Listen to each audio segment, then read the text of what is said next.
1856 നമ്മുടെ ഓസ്ട്രേലിയയിലെ മെൽബണിൽ അവിടുത്തെ സർവകലാശാല പണിഞ്ഞുകൊണ്ടിരിക്കുക. ഒരു ദിവസം അങ്ങനെ പണിഞ്ഞുകൊണ്ടിരുന്ന കൽപ്പണിക്കാർ പറഞ്ഞു, ഞങ്ങൾ നാളെ മുതൽ പണിക്ക് വരില്ല. എന്താ കാരണം? ഞങ്ങളുടെ ജോലി സമയം 8 മണിക്കൂറാക്കി കുറയ്ക്കണം, ഇത് ഞങ്ങൾക്ക് താങ്ങുന്നില്ല, ഇങ്ങനെ പണിയെടുക്കാൻ പറ്റില്ല എന്ന് പറഞ്ഞു. സർക്കാർ പറഞ്ഞു, അതൊന്നും പറഞ്ഞാൽ ശരിയാവില്ല, പണിയെടുക്കണം. പക്ഷെ സമരക്കാർ ഉറച്ചു നിന്നു, ഞങ്ങളുടെ തൊഴിൽ സമയം 8 മണിക്കൂറാക്കി കുറയ്ക്കണം. ആ സമര വീര്യത്തിന് മുന്നിൽ സർക്കാരിന് മുട്ടുമടക്കേണ്ടി വന്നു. അങ്ങനെ ലോകത്ത് ആദ്യമായി 1856 സംഘടിതമായ തൊഴിലാളികളുടെ സമരത്തിന്റെ ഭാഗമായിട്ട് 8 മണിക്കൂർ ജോലി നിശ്ചയിക്കപ്പെട്ടു. ഏറ്റവും ഒടുവിൽ തമിഴ്നാട്ടിലെ ശ്രീപെരുമ്പത്തൂരിൽ അവിടെ സാംസങ് ഫാക്ടറിയിൽ ജോലി ചെയ്യുന്ന തൊഴിലാളികൾ 9 മാസം സമരം ചെയ്തു. സമരത്തിന്റെ ഭാഗമായിട്ട് 18,000 രൂപയുടെ വർധനവാണ് അവരുടെ ശമ്പളത്തിലുണ്ടായത്.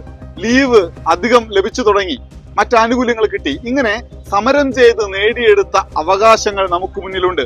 പക്ഷെ ഇപ്പൊ എന്താണ് അവസ്ഥ? രാജ്യത്തെ സർക്കാർ പറയുന്നു ഇന്ത്യയിലുള്ള എല്ലാ തൊഴിലാളികളും 12 മണിക്കൂർ വരെ പണിയെടുത്തോട്ടെ എന്ന്.